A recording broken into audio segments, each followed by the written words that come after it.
Olá, boa noite. Vamos começar a live hoje, um bate-papo, uma discussão sobre distúrbios alimentares e conversar um pouquinho sobre seletividade alimentar, alergias alimentares, quando pensar em uma coisa ou em outra. Boa noite a todos que estão entrando. Sejam bem-vindos. Hoje com uma colega, Eliane, acabou de entrar. Acena pra mim, Eliane, pra ver se eu consigo te aceitar. Uma fonoaudióloga, uma colega querida, especialista no assunto, motricidade orofacial, distúrbios alimentares e alergia.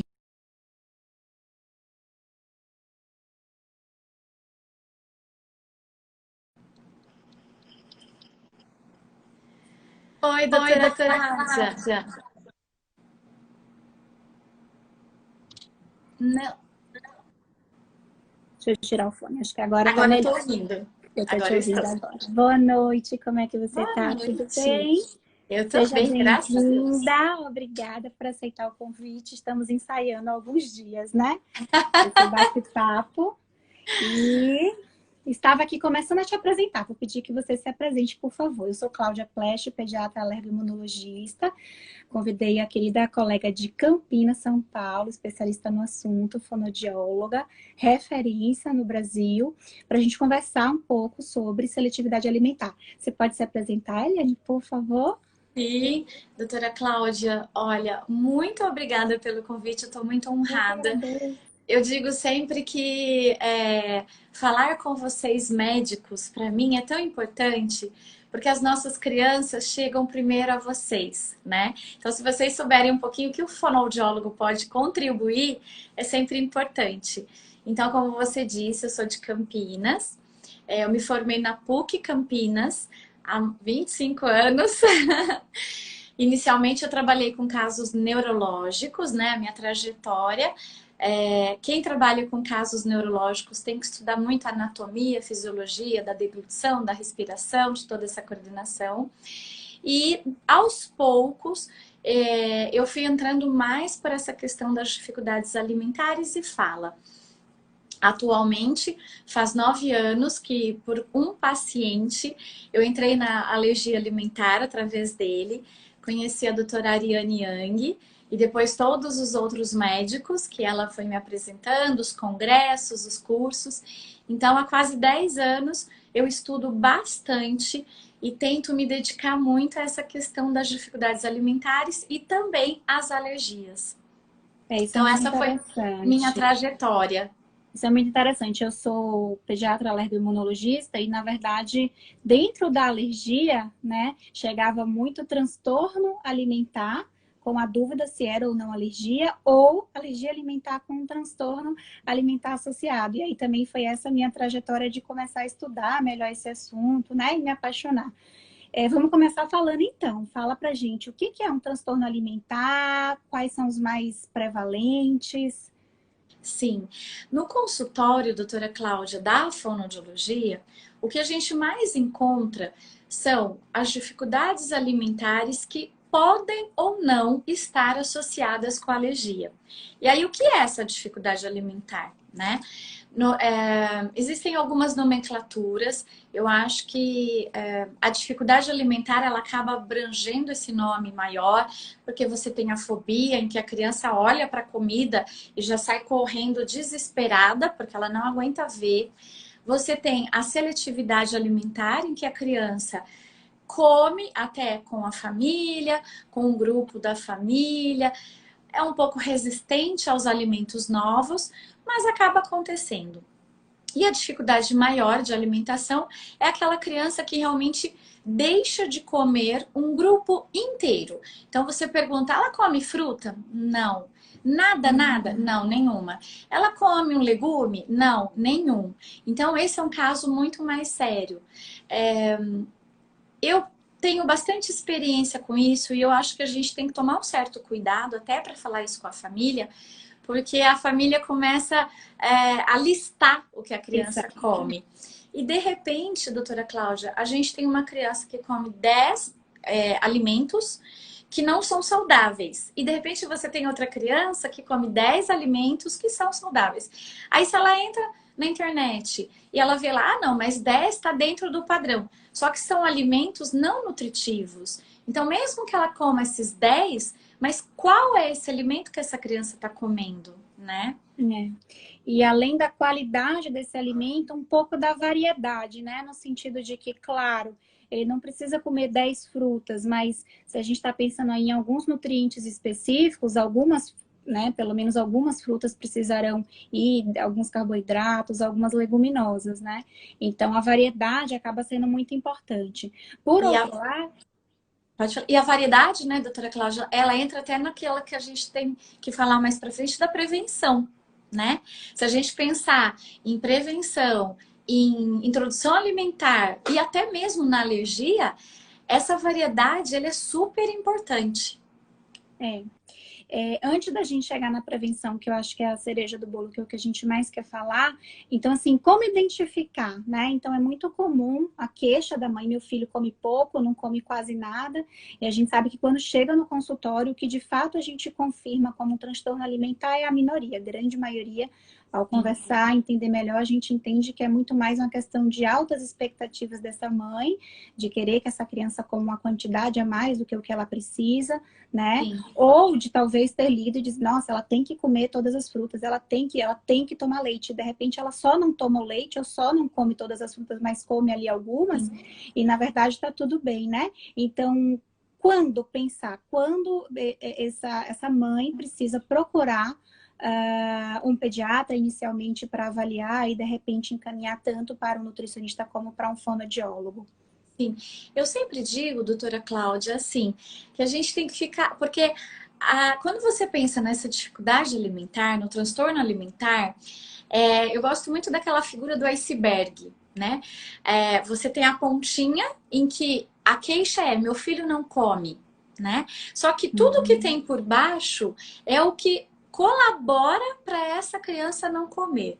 Então, enquanto fonoaudiólogo, eu sempre digo para os pais e para os médicos, a primeira contato do alimento da criança é na amamentação. Então, mesmo a criança que chega para mim no consultório com 4 anos, eu busco lá atrás como foi essa amamentação. Porque pelo leite materno ser o primeiro contato de alimento que essa criança vai ter, existe toda uma preparação dos órgãos fonoarticulatórios, que a gente chama lábio, língua e bochecha, que já começa na amamentação.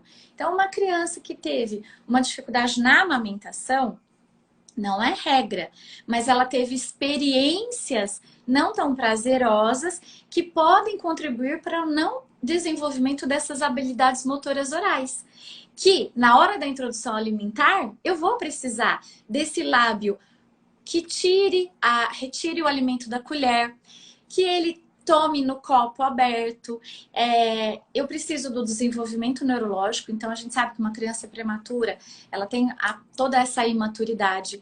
Eu preciso dessas habilidades motoras orais. Então, o bebê que teve algumas dificuldades na amamentação, ou mesmo na mamadeira, esses são pré-requisitos para uma boa articulação, sucção, respiração e deglutição. Quando chega aos 6 meses, aí vem muito aquilo que você falou, a expectativa e a realidade, né? Essa mãe tem ela leu vários livros, ela viu todas as teorias, ela sabe qual método que ela vai usar. E aí, a hora que ela põe o bebê no cadeirão, e isso também, doutora Cláudia, é muito importante a gente falar, os sinais de prontidão que o bebê tem para comer, né? Então, o bebê é preconizado 6 meses de idade, por quê? Não é à toa, porque ele já tem uma maturidade neurológica, ele já conseguiu, durante a amamentação, seja direto no peito, aí sem julgar as mães que não conseguem amamentar, que foi para a mamadeira, e ele também trabalha de outra forma essa língua, lábio e bochecha. Se ele tem essa habilidade motor oral, se ele tem um tronco já, se ele desenvolveu aquela habilidade da mão, boca. Então, a gente sabe que a criança pôr a mão na boca, o pé na boca, são pré-requisitos para ela poder pegar o biscoitinho e trazer o biscoitinho até a mão. Então, esses sinais de prontidão é muito importante. E muitas vezes, doutora Cláudia, esse bebê não tem ainda pronto isso. E a mãe senta a criança e quer que ele coma. Então, essas são já as identificações que tanto o pediatra ou a família pode fazer. A criança tem interesse pela comida? Quando você põe a comidinha, ela faz careta, ela foge? Ou não? A hora que você vem com a colher na boca, ele já cospe. E aí entra uma coisa muito interessante, que é a interpretação equivocada. Exato. Porque o bebê que mama no seio, ele tem um tipo de pele, de textura. Ele foi para a mamadeira, ele tem um bico artificial. Na hora que você entra com o alimento ou com a colher, ele sente diferente, né? E aí é normal o bebê fazer careta. É normal nesses primeiros meses, nos 6, 7 meses, ele ter aquele movimento que a gente chama póster anterior, dessa linguinha para fora, que eles mais cospem. Do que come. Isso não é porque ele não gostou dessa comida, mas é porque ele está aprendendo a lidar com essa comida dentro da boca. E aí, às vezes, a mãe faz aquela papinha que a gente não recomenda liquidificada, que a gente não recomenda ela triturada. Ela tem que ser bem cozida e amassadinha, bem amassadinha. Porque às vezes, doutora Cláudia, existe uma associação das mães assim, mas ele não tem dente. Se ele não tem dente, ele não tem como mastigar. A criança tem como mastigar, porque ela vai usar a gengiva para macerar. Tem mãe que fala assim, que na hora que o bebê vai mamar no peito, que eles são vorazes, né? Faminto, menino é assim, né? Eles vêm com a gengivinha assim, apertam o bico, você dói. Quem nunca tomou uma mordida sem dente? Sim. E aí a gente vai apresentar esse primeiro alimento na introdução alimentar bem cozido, vaporizado, sem riscos, né? Então essa criança ela vai ter condições. Esses sinais são muito importantes. Geralmente as mães começam com a colher emborrachada. E aí uma dica, doutora Cláudia, que eu sempre digo na introdução alimentar é assim: a gente deposita a colher dentro da boca e a comida. Né? Se você vê, a gente é que faz o movimento para a criança, mas quem tem que fazer é a criança, porque comer é uma ação aprendida, né? E ela vai se desenvolvendo ao longo desse tempo da criança de amamentar, com a introdução alimentar, as transições dos alimentos. Só que se eu não der oportunidade para esse meu bebê aprender, ou seja, cuspir, ele jogar a comida, ele apertar a comida e lambuzar tudo à mão. Isso são experiências. Eu digo que tem 4 coisas importantes para a gente comer, aprender a comer. A gente tem que ter prazer, segurança, nutrição e experiências. São 4 coisas muito importantes. Então, nessa introdução dos 6 meses, a mãe tá tão preocupada com o prato, com o talher, com isso, com aquilo, e esquece de olhar para o bebê, né? Eu diria antes disso, antes de olhar para o bebê, se olhar, né? Então, hoje a gente fala muito sobre, principalmente, o papel da mãe. Claro que o pai também entra nessa história. Então, qual que é a sua relação? Qual foi a sua relação na infância com a comida e qual é hoje, né? Porque, sim, a gente vai imprimir isso nesses primeiros momentos e isso é muito importante, né? E aí depois, sem dúvida, olhar para esse bebê, porque é muito mais importante do que escolher, muito na moda, né? Ai, qual que é o método? Vai ser BLW, não vai ser? Então, assim, não são os teóricos quem dizem, é seu filho quem vai dizer. Olha para ele, vê como, o que ele pede, né? Doutora Cláudia, você falou tudo, porque a criança, ela desenvolve a habilidade motor oral, ela desenvolve o interesse pela comida, ela desenvolve o sensorial, né? E ela desenvolve essa habilidade motor oral. É comum, às vezes, eu ter uma criança de 1 ano e 3 meses, 1 ano e 4, e a mãe fala, ele não come com a colher, ele derruba tudo. Mas ela ainda está exigindo dele uma coisa que ele não está pronto para dar.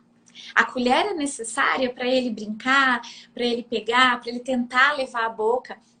Mas com 1 ano e meio ele não tem ainda essa habilidade, não né? Vai ser efetivo. Sim, então eu digo para você e para todos que estiverem nos ouvindo que olhe atentamente para essas questões das crenças, né? O que eu quero para o meu filho? Eu quero que ele seja vegetariano, que ele possa comer carne, né? Tudo isso a Ellen Satter, ela é uma grande estudiosa e ela fala muito isso, da divisão de responsabilidades, que é isso que você falou lindamente, né? Primeiro eu preciso saber de mim, qual é o meu papel? Eu vou dizer para o meu filho o que ele vai comer, quando ele vai comer e onde ele vai comer. Como?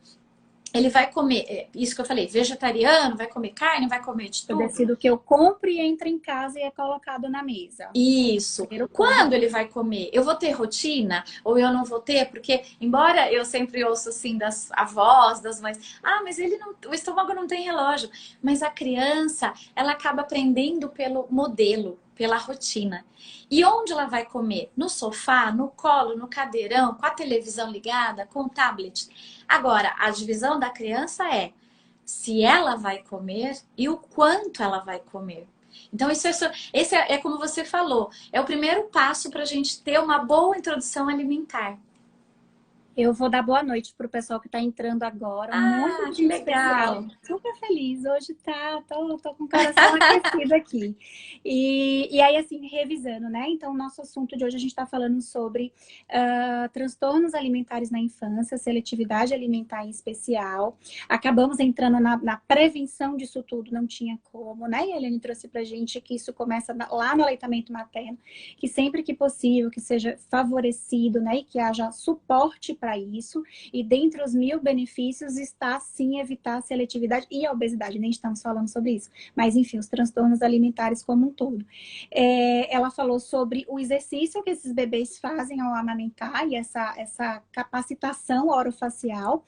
Eu acrescentaria, além disso, a história da monotonia, né, das fórmulas, então aquela história que a gente conhece, o bebê que mama fórmula é o mesmo sabor de manhã, de tarde e de noite. O bebê que é aleitamento materno, o que eu comi, eu mudo esse sabor, né? Então, isso já é muito interessante em prol da não seletividade, da diversidade. E a história da saciedade, que também tem estudos muito interessantes mostrando o papel da mamadeira. Então, a mamadeira, a gente está dando quantidades fixas, né? E numa velocidade em que esse bebê, na verdade, não tem tempo de dizer, peraí, chega, tô satisfeito, simplesmente desce, enche a barriguinha. Então, ele, desde muito cedo, ele é acostumado a não ter essa sensação de fome e saciedade. E aí, a gente começou agora, aos 6 meses, essa introdução alimentar, falando sobre divisão de responsabilidades, sobre respeitar esse bebê, né, no que ele decide enquanto comer ou não comer. Então, a Eliane falou pra gente, ó, a gente, cuidador, mãe, pai, a gente decide o que compra, o que coloca na mesa, né, quando come, então, uma rotina mínima, e onde come. Então, vamos sentar na mesa, ambiente adequado, com segurança, é um dos passos importantes, que essa criança tenha segurança, se sinta segura na cadeira em que ela está para comer, com pés apoiados, inclusive, né? Mas ela decide o quanto come ou mesmo se come, né? Então, aprendendo a reconhecer a fome e saciedade dela, né? Então, a gente destaca sempre muito isso, sempre, né? Em tudo. Respeito, o não distrair, então, o famoso não colocar telas. Criança que está em frente à tela, ela não está atenta ao processo aprender a comer, aprender o que ela está comendo, né? Então, a gente distrai, consegue fazer ela comer. No entanto, se a meta for esvaziar o prato, ok. Mas a gente sabe que para evitar o transtorno alimentar, a seletividade, a minha meta não deve ser esvaziar o prato, mas sim propiciar condições para que ela consiga criar uma boa relação com esse alimento, com essa comida, né? E doutora Cláudia, você sabe que isso que você está falando é tão rico e tão lindo, que a Suzane Morse é uma das grandes estudiosas, né, da seletividade, é uma inspiração para todas as fonoaudiólogas que atuam com isso, e ela tem como padrão os 4 Cs, que é o conforto, a confiança, a competência e a conexão. E é isso, essa criança precisa ter um conforto. O que é o conforto? Conforto do ambiente, sensorial, o conforto com o alimento. É um conforto, tá bem sentada, posturada. A competência, o que é a competência? Tenho interesse, eu estou me manuseando, eu estou tendo autonomia, Depois a confiança, porque à medida que eu vou tendo essa competência e esse conforto, eu quero mais, né? Eu vou querendo mais. E a conexão, que é isso que você falou tão importante da tela, é eu criar essa conexão com o alimento. E isso já começa, doutora Cláudia, a gente está falando da dificuldade alimentar, que possivelmente as mães podem ter uma criança de 3, 4 anos, mas isso pode começar aos 6 meses. Eu digo sempre para os pais assim, por exemplo, você vai ofertar o morango. O que nós pais fazemos? A gente faça a nossa referência. Ai, o morango é uma delícia, o morango é docinho. Você vai dar o kiwi. Ai, filho, come. O papai come, a vovó gosta. Mas a gente tem que criar a conexão desse alimento com a criança. Então, eu dou dica sempre para os pais. Vai apresentar a manga, por exemplo, a fruta. Eu digo, olha, a manga é laranja. Começa dando as características, Legal. né? Olha, o cheiro. Olha, dá para apertar, tira a casca. Se a criança fica muito assim, você come e dá o modelo. Eu digo sempre, fono, falo muito da audiologia também, né? Eu digo sempre para os pais, o bombardeio auditivo. Então, aquela coisa, come, experimenta, pega, vai. Você fala demais. Então, assim, fala uma frase, olha, tem uma manga para você e uma para mim.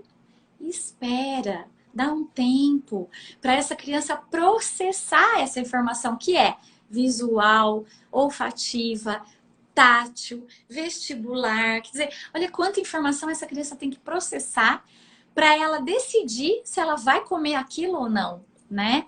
Então, é tão importante esses 4 Cs.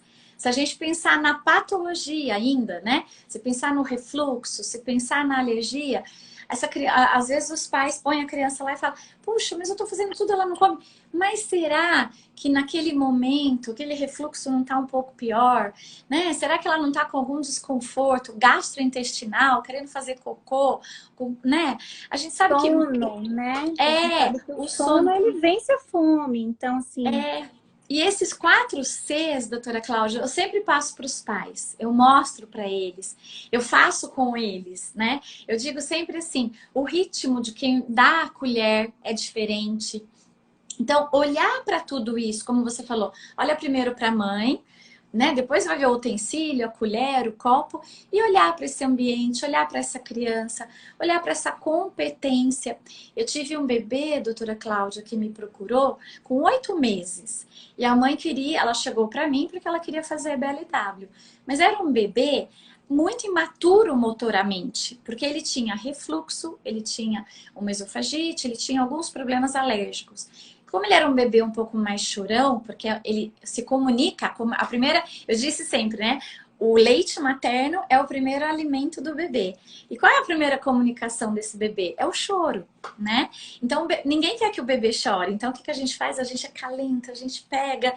E óbvio, depois dos 3 meses, que as coisas se tornam mais voluntárias, menos reflexas, ele começa a aprender que colo é gostoso, que balançar é gostoso e tal. E esse colo vai. E aí, motoramente, ele fica um pouquinho com déficit.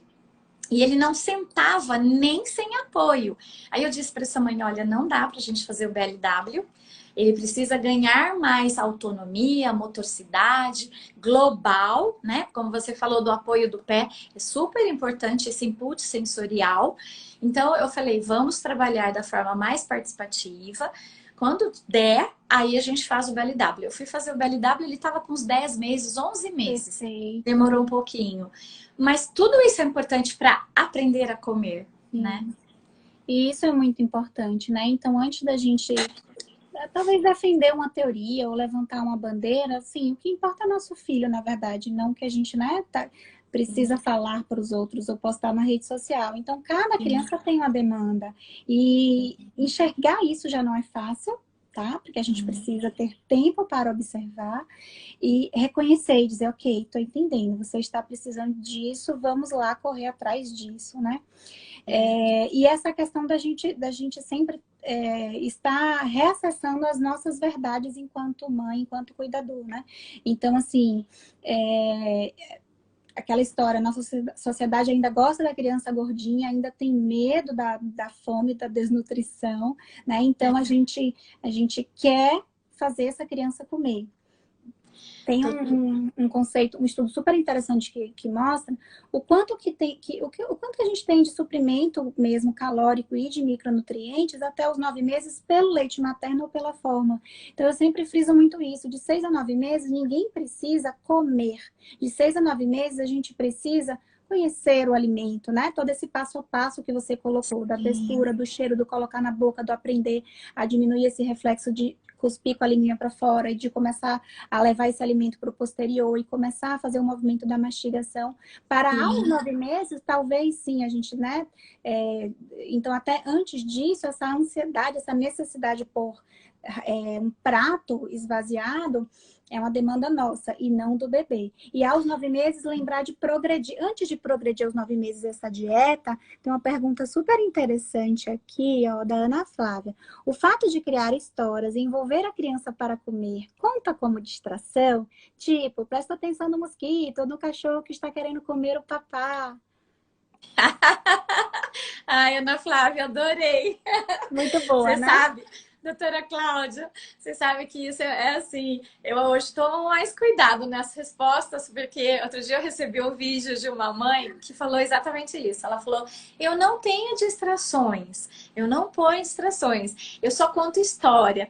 Aí quando ela me mandou o vídeo, ele estava sentado comendo sozinho, no cadeirão, com aqueles livros que abre assim, e tem os bichos, tá? E o prato do lado, ele não tava vendo o prato, e aí, na verdade, assim, eu entendi que tava contando a história.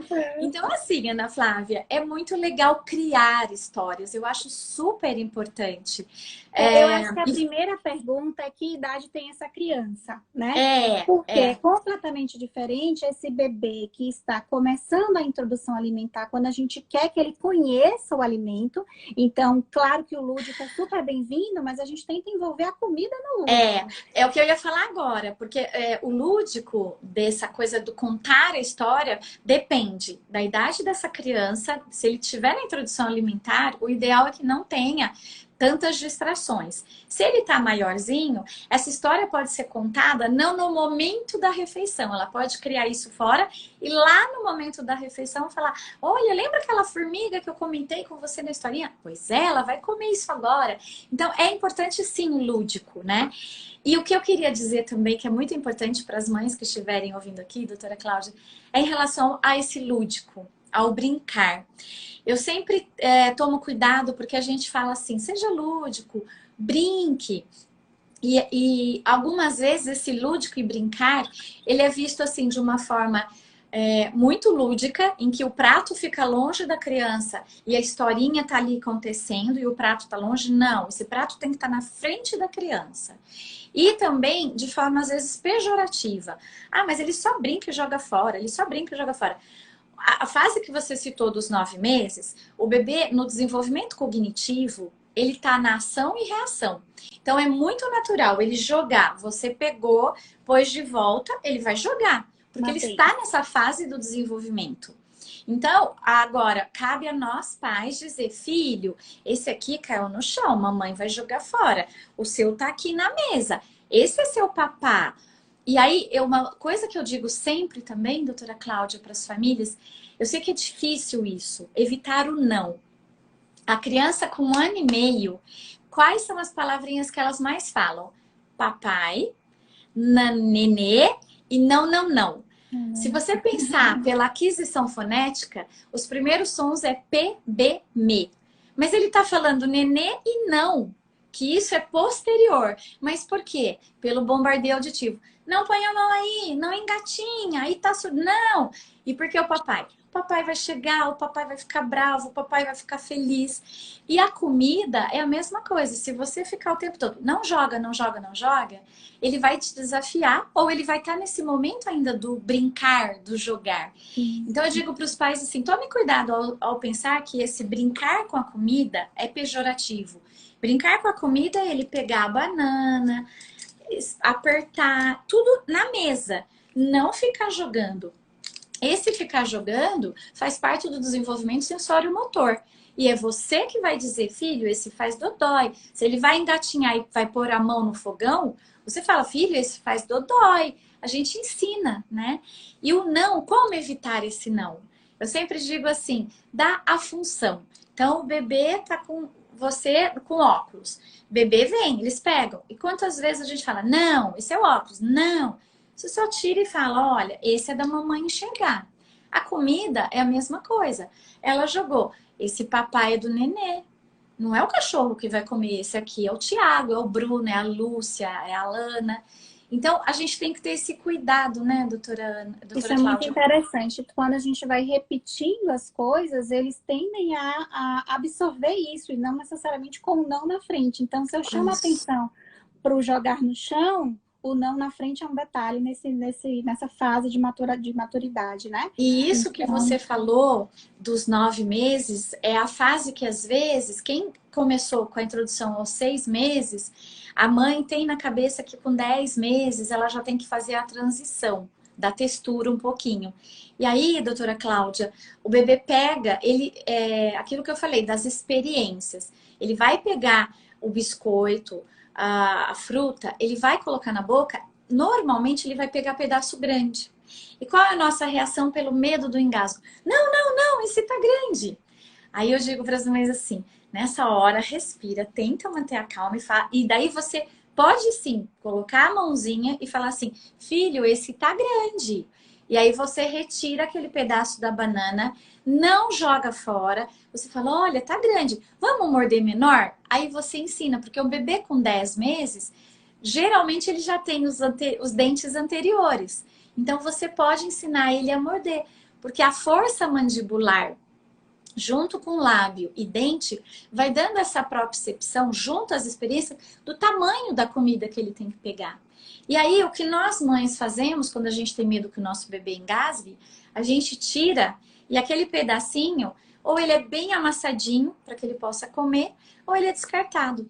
Com isso, doutora Cláudia, eu não dou oportunidade para ele começar a aprender que tamanho que eu tenho que morder, como que eu tenho que fazer isso, né? e essa fase dos 9 aos 10 meses, a gente chama de uma janela de oportunidade mesmo, né? Desse desenvolvimento orofacial, de motricidade, e não é que não possa fazer depois, mas quando a gente perde essa janela de oportunidade, depois fica mais difícil. Então, essa Sim, evolução com consciência do sabendo, né? Quais os riscos ali, como monitorizar e como não se assustar e não assustar a criança, isso é muito é. importante. Muito Porque bom. E na aí, essa inspiração criança. ele vai engolir, né? Na hora que a mãe fala, não, não, aí ele pode assustar, ele engole, né? Exato. Aí, ó, essa criança cresceu. Inclusive, lá o da Ana Paula, ela falou, eu tinha 1 ano e 8 meses. Então, assim, aquela fase, 1 ano e meio, 2 anos, né? Quando é natural a seletividade. Então, primeiro, até quando é natural essa seletividade, é normal, é fisiológico essa seletividade não patológico. E depois fala pra gente técnicas para nessa faixa etária a gente conseguir progredir. Tá. Eu sempre digo assim, isso é muito variado. A gente sabe que aos 2 anos existe até, tem uns estudos americanos, europeus, dizendo da pré-adolescência, dos 2 anos. Mas eu sempre gosto, doutora Cláudia, de dizer para Ana, para todas as mães que estão aqui, que a gente, embora eu sou fonoaudióloga, eu não vejo só boca, eu vejo a criança inteira. Ah, Então pensa, aos 2 anos, geralmente a criança já está motoramente melhor, né? Ela já uhum. está mais ativa. A gente sabe que cada criança, cada indivíduo tem habilidades. Então eu posso ter uma criança que motoramente é melhor e fala menos ou come Uhum. menos, ou eu posso ter uma criança com menos habilidade motora, mas uma habilidade oral e cognitiva e de fala melhor, né? Então, a gente sempre diz que em torno desses 1 ano e 6 meses, até 2 anos, 2 anos e 2 meses, ela começa a descobrir o potencial motor dela.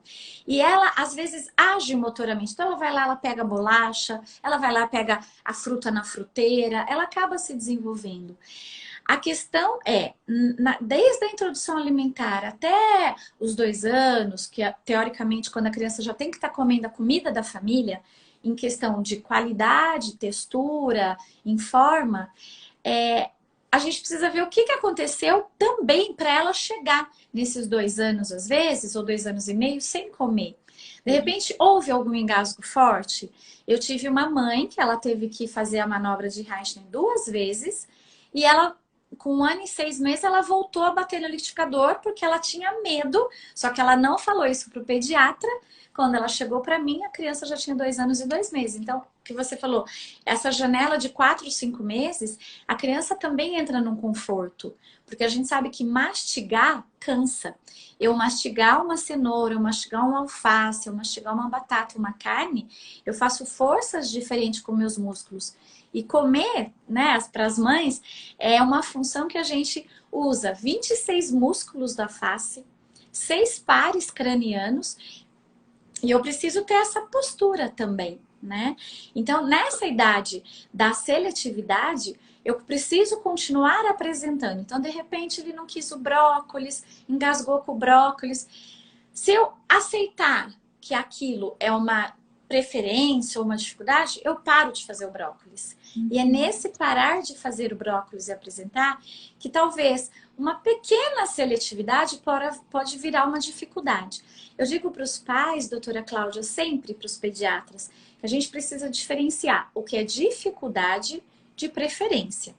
Eu tenho uma criança que come carne moída, mas não come nenhum outro tipo de carne. Porém, ela gosta de coisas cítricas. Ela tem um sensorial, ela gosta de kiwi, ela gosta de carambola e ela come pepino. Então, pepino cru, assim, a mãe corta o pepino, deixa a casquinha e ela vai comendo. Então, eu digo, e eu avaliei a parte motor oral. Então, não é dificuldade, isso é uma preferência. Então, eu digo pra mãe, vamos reduzir essa carne moída e vamos colocar mais pedacinho de carne, churrasquinho, a carne desfiada, porque ela já tem 2 anos e 4 meses. Então, ela pode já melhorar ainda mais essa habilidade. Quando que a gente deve se preocupar com a criança? Meu Deus, será que isso é uma seletividade? Quando a criança, por mais de 15 dias, você oferta o alimento e ela recusa. Isso é preocupante. Claro, você tem que considerar assim, não está gripada, não está resfriadinha, não tem nenhuma intercorrência. Então, é importante, né? Assim, o desenvolvimento da criança, ele não é linear, então tem fases Não. melhores e piores. Então, ter essa consciência de que entre 1 ano e meio, eu digo 1 ano e meio porque aqui em casa as minhas meninas são todas precoces, foi com 1 ano e meio, né? Então, em torno ali dos 2 anos, é natural que ela tenha maior autonomia na sua cognição, na sua vontade e na sua motricidade, portanto, ela quer fazer escolhas. Então, é natural que ela comece a recusar o que antes ela não recusava, tá? Isso é bem-vindo em termos de desenvolvimento. Por outro lado, também é uma fase em que há uma desaceleração, ela não cresce mais o tanto que ela crescia até então. Então, é natural ela precisar de menos calorias. Então, na hora que a gente, enquanto mãe, fala assim, ok, respira, está tudo bem, faz parte do desenvolvimento, a gente está prevenindo aí a obesidade, mesmo seletividade, porque na hora que eu forço, crio experiências traumáticas, são grandes fatores, né, para a evolução, para a seletividade. Então, é paciência, entender que é natural essa criança não comer bem no almoço e comer melhor na janta, ou ficar 2, 3 dias sem comer bem para de repente voltar a comer. Isso sem estar doente, porque se tem dente nascendo, ou se está doente, ou se muda muito a rotina, nasceu o irmão mais novo, tudo isso, claro, muda completamente o fluxo das coisas. E aí, nesse contexto, não tem patologia ao redor, 15 dias com recusa, passa a nos preocupar. Outras bandeiras vermelhas, né, que a gente chama. Então, claro, sempre com pediatra, ganho de peso e crescimento, são dados que nos acalmam. A maioria das crianças não tem impacto nenhum nisso. E a avaliação desses grandes grupos alimentares. O que ela consegue comer dentro de cada grande grupo para a gente dizer, não, tudo bem, tem pelo menos um repertório mínimo aqui para estar suprindo carboidrato, proteína, né? Vitamina A, enfim. Doutora Cláudia, você falou tão lindo. Eu achei essa coisa, essa associação que você fez dos 2 anos, que essa criança já não tem mais o mesmo gasto, né? A mesma necessidade. E a mãe quer que a gente, né, mãe, eu me coloco nisso também, a gente quer que continue comendo da mesma forma. E isso é tão importante, se olhar, né? Porque essa criança vai ser forçada e isso vai levar a esses traumas. Porém, eu digo sempre para os pais assim, mesmo que ela não coma, você senta na mesa, você põe, porque com 2 anos ela tem que estar almoçando, jantando com os pais, e aí você come o brócolis. Ela vai ver você comendo, ela vai continuar com o visual, com o cheiro. E no momento que ela quiser, ela vai pedir. A modelagem, ela é importante, claro, em toda a maternidade, mas nessa fase é muito interessante. Isso pode durar, às vezes dura meses, né? Então, o que eu fazia aqui em casa? A minha mais velha, ela sentava, começou a recusar tudo, e aí eu falava assim, eu sou tão corajosa, ó, que eu vou provar isso aqui, que eu nunca provei. Aí eu falava, você quer provar? Ela me olhava de lado assim, não, tá bom. E aí, um belo dia, ela olhou e fez, mamãe, eu sou corajosa igual você. Eu vou experimentar. Eu falei, que legal, vamos lá. Aí ela experimentou e não gostou. E isso é muito importante. A gente também deixar muito claro que ela tem o direito de não gostar. Senão ela vai dizer, melhor nem eu tentar. Excelente. Né? E aí ela, não gostei. Tudo bem, amanhã você tenta outro. E aos 3 anos, né, assim, como eu consegui, com a ajuda de profissionais competentes, ir levando isso com leveza e sempre me policiando para não imprimir a minha necessidade que ela coma, que não era a necessidade dela, e modelando, né? Chega uma hora que ela tem o orgulho de dizer, eu sou igual mamãe, eu como brócolis, ou pelo menos eu experimento igual mamãe, né? Perfeito, doutora Cláudia. A gente sabe, eu tenho a formação na disciplina positiva. Legal. E na disciplina positiva a gente sempre fala, né? Firmeza com gentileza. E se eu levar a disciplina positiva para as dificuldades alimentares, a gente tem que validar o sentimento da criança. Aquilo que eu te falei, né, no comecinho, de você criar a conexão da comida com a criança.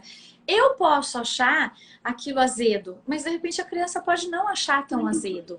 Por isso a gente tem que fazer a avaliação para os perfis dessa criança. E isso que você fez com a sua filha é lindo. Quer dizer, você continuou apresentando, você continuou. A gente fala das perguntas curiosas na disciplina positiva, né? A gente fala assim, nossa, que gosto será que essa maçã tem na sua boca? Nossa, será que essa maçã faz barulho também na sua boca, igual faz a minha? Eu ensino isso para os pais, né? Façam perguntas curiosas. Legal. Né? Você deixar a criança te dizer como se você não soubesse, né? Então, isso que você fez já é uma estratégia de trabalho muito bacana. E muito legal. E aí, essa ideia mesmo, né? Nessa fase é mais importante ainda, quer dizer, nessa fase a gente até pode trazer algo de história, ela começa a entender melhor as histórias.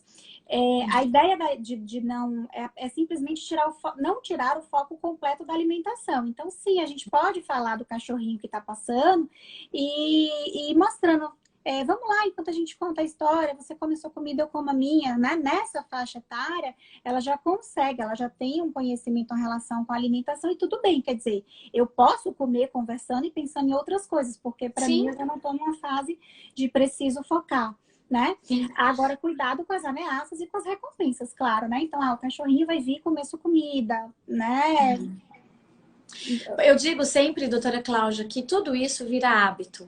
Hábito é comportamento, e comportamento é difícil de mudar. A gente às vezes olha para a criança e a criança ela não é um mini adulto. Ela tem sim inteligência, mas ela precisa ser guiada. Ela precisa da nossa modelagem. Então eu digo sempre assim, qual é a conexão que você está criando do alimento com essa criança? Porque se sempre ela precisa do livro, a hora que você tirar o livro, ela não vai comer. Que é o que acontece com o celular e com a televisão. Você tá lá, muitas vezes a criança até olha para a colher, mas ela olha para a televisão, ela olha para a colher, olha para a televisão. De repente, aí vem a mãe e fala assim, Eliane, ela não come feijão, eu ponho feijão por baixo. Eu ponho feijão, ponho arroz e ponho na boca dela. Aí eu falo assim, ok, o dia que você precisar separar o feijão e o arroz, ou que a televisão desligar, ele não vai comer. Porque a criança, ela tem essa percepção sensorial. A gente acha que a gente está enganando a criança pondo feijão por baixo. Mas ela sabe que ali são 2 sabores diferentes. Por isso é importante a gente não bater a comida na introdução alimentar, porque fica tudo com a mesma cara. Por mais que você faça de beterraba, fica roxa. Faz de couve, fica verde. Mas todos os alimentos estão ali. E aí, na hora que você pega o prato e separa o arroz, a beterraba, o feijão, você vai dar a oportunidade para essa criança escolher se ela realmente gosta da beterraba, se ela gosta do feijão, se ela gosta da batata. E isso é importante, porque se você conecta ela com o objeto externo, a Suzane Morse, a Marcia Duns, que são grandes estudiosas, elas falam sempre, essa motivação ela tem que ser intrínseca.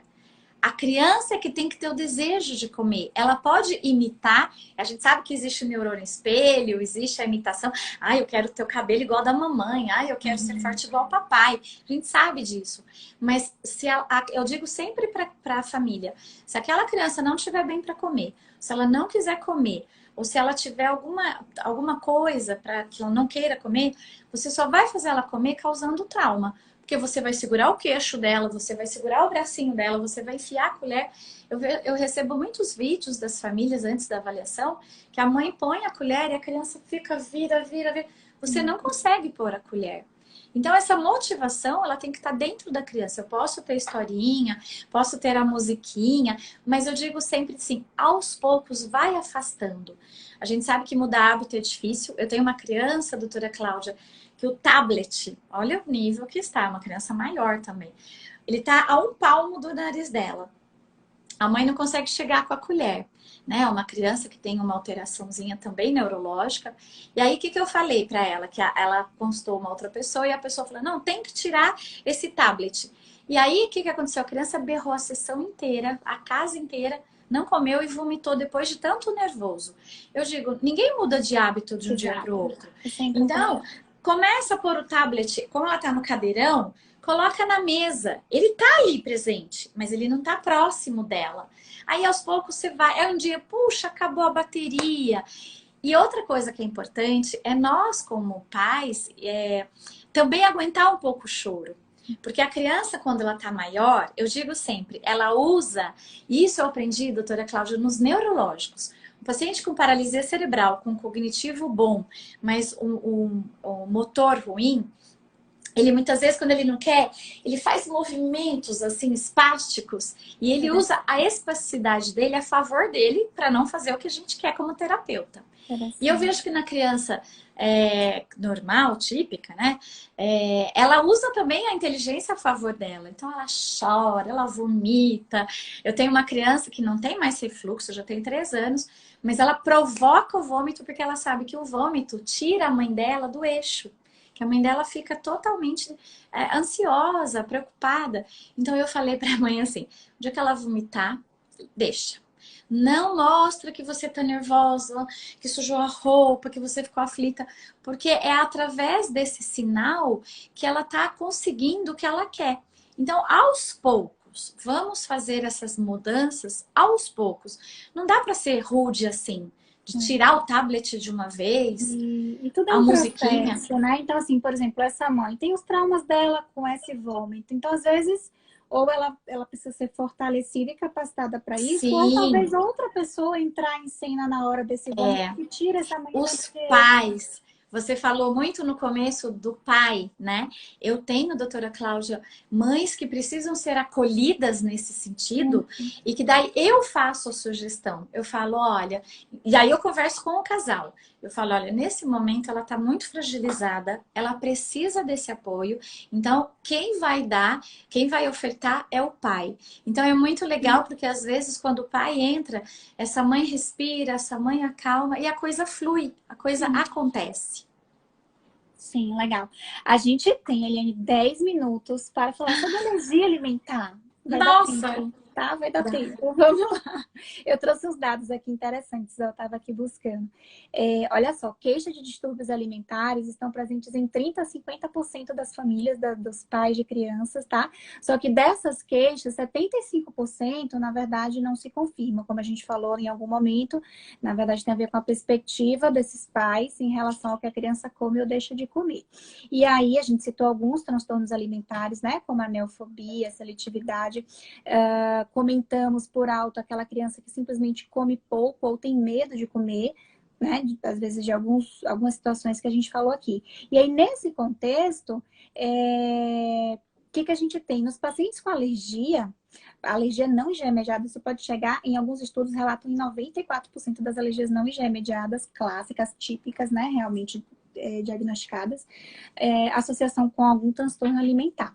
Então, o que que a gente tem aí? Primeira coisa, eu recebi essa pergunta, recebo bastante no consultório, né? Ah, meu filho tem alergia ao leite, ele cresceu, tá maiorzinho, eu tô aprendendo a lidar com isso, mas ele é magrelo. É normal, acontece? Então, a gente tem alguns fatores. Primeiro, ver se realmente ele é magrelo, se não é apenas, né, um julgamento errado desses pais. Segundo, dentro desse ser magrelo, entender o que ele come de opções, de variedade, tá? Então, não é só a quantidade, é a variedade mesmo e a qualidade. Então, o que que eu coloquei no local. Mas o que que a gente sabe? São pacientes que podem, que possivelmente experimentaram, tiveram experiências ruins com a comida em algum momento da vida, né? E isso inclui experiência da criança, porque sentiu desconforto, ou dos pais, porque a criança Sim. teve uma urticária ou sangrou as fezes, e claro que essa família se mobiliza toda em torno de: será que tem leite aí? Precisa mudar a comida? Não pode comer isso? Então, claro que isso tem uma repercussão enorme na relação dessa criança com a comida. E sim, a gente tem crianças com alergia muito mais seletivas e que tem estudos já mostrando que depois que conseguem liberar as dietas, se tornam mais obesas. Talvez até por uma questão de substituição aí, porque, nossa, ele não pode comer nada, eu vou ver o que ele quer comer aqui, que ele pode, estou topando, né? E aí, nessa criança com alergia alimentar, o que a gente pode tentar trabalhar para evitar isso? Eu sempre digo, né, doutora Cláudia, que a alergia alimentar é uma somatória a mais para um aprendizado alimentar que já não é fácil. A gente sabe que amamentar não é fácil, fazer a introdução alimentar e as reações que acontecem não é fácil, e somado ao medo da alergia, né? Eu sempre digo para as famílias assim: você sabe o que o seu filho não pode comer, o que ele reage, mas olhe para ele como uma criança em aprendizado. Ele está descobrindo sobre comer. A criança com alergia, ela tem um desafio maior, eu vejo também, na reintrodução. Primeiro, o desafio é quando realmente, como você falou, essa alergia comprovada, que só pode comer determinados grupos. Aí a questão é, como que eu vou apresentar? Se ele pode comer só batata, então eu vou fazer batata assada, batata frita, batata cortadinha, estrelinha em lua, mas eu tenho que fazer a variação. Porque a criança, quando ela está dentro da seletividade somada à alergia, ela acaba tendo também problemas com temperatura, textura e sabor. Porque Legal. ela não desenvolve. Ah, eu só posso tomar suco de maçã. A hora que libera para ela tomar outro suco, ela não conhece, ela não desenvolveu o paladar para isso. Então, essa família da criança alérgica, ela tem sim que ter todo esse cuidado, mas ela precisa também trabalhar a confiança dessa criança, porque essa conexão da criança com o alimento vai trazer essa conexão. Ok, eu não posso comer ovo. Minha mãe já me falou, eu tenho uma criança, as maiores falam: tia, isso eu não posso comer porque tem ovo. Isso é interessante porque eles estão tendo segurança em dizer: olha, mas isso aqui que é de coco, eu posso comer.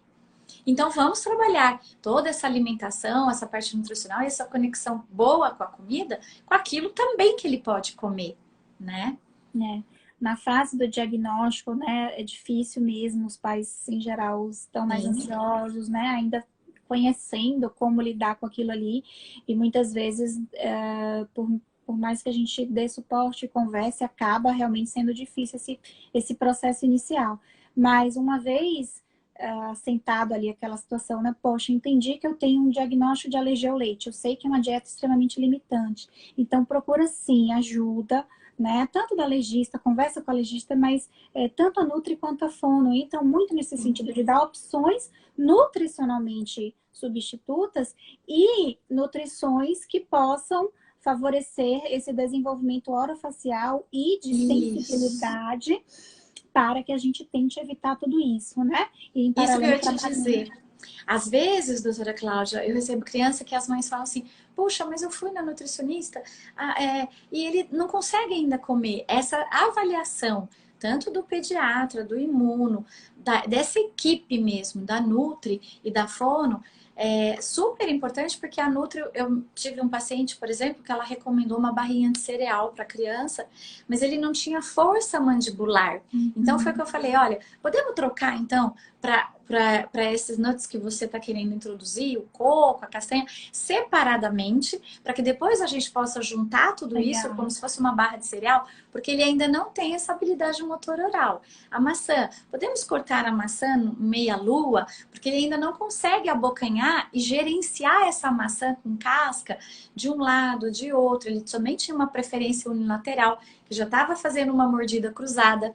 A gente sabe que essa parte anatômica alterada dificulta a mastigação. Então, às vezes a criança não come, não é só porque ela não quer ou porque a nutrição, o magrelo, mas porque será que ele tem uma habilidade motor oral para isso? Né? Então, essa rede de apoio, essa equipe trabalhando, eu acho que é fundamental.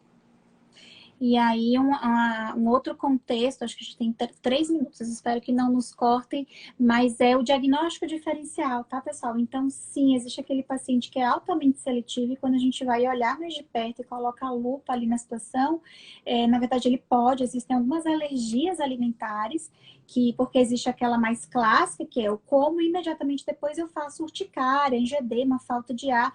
Ela é mais fácil de identificar, mas existem essas mais tardias, que são não remediadas, que são no trato gastrointestinal. Então, vai lá, que é mais comum no bebê, tá? Nos primeiros 2 anos de vida.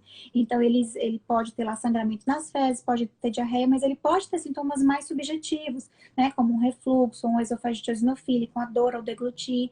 Então, às vezes, são crianças realmente mais seletivas, e a gente precisa investigar para um diagnóstico diferencial, tá bom? Isso mesmo. Acho que vão cortar a gente daqui a pouquinho. Eliane, muito obrigada. Valeu a pena a nossa demora e conseguir aqui estar juntas. Foi uma delícia, aprendi muito. Você é fantástica, não é à toa aí que estamos todos atrás das suas lives. Você é muito fantástica mesmo. Obrigada a todos pela presença. Muita gente especial hoje. Fiquei muito feliz. Espero que difundam aí, né, nossos sentimentos em relação a como promover esse desenvolvimento saudável nas crianças. Muito obrigada, viu, doutora Cláudia? Foi um prazer estar aqui. Boa noite a todos, estou à disposição. E muito obrigada por essa oportunidade de contar sobre a fonoaudiologia, né? Quanto a gente pode contribuir. Muito obrigada. É verdade que dezembro agora é o mês de vocês? Dia 9, é o dia da fonoaudióloga. Parabéns a todas as fonos. Uma profissão incrível, que cada vez eu aprendo mais com vocês. Espero que estejamos sempre juntos e possamos aí crescer na valorização, né, dos profissionais que estão nessa linha de frente do desenvolvimento. Foi um prazer estar aqui hoje, doutora Cláudia, com você, viu? Um beijo. Boa noite a todos. Boa noite a todos. E muito obrigada. Tchau. Tchau, tchau.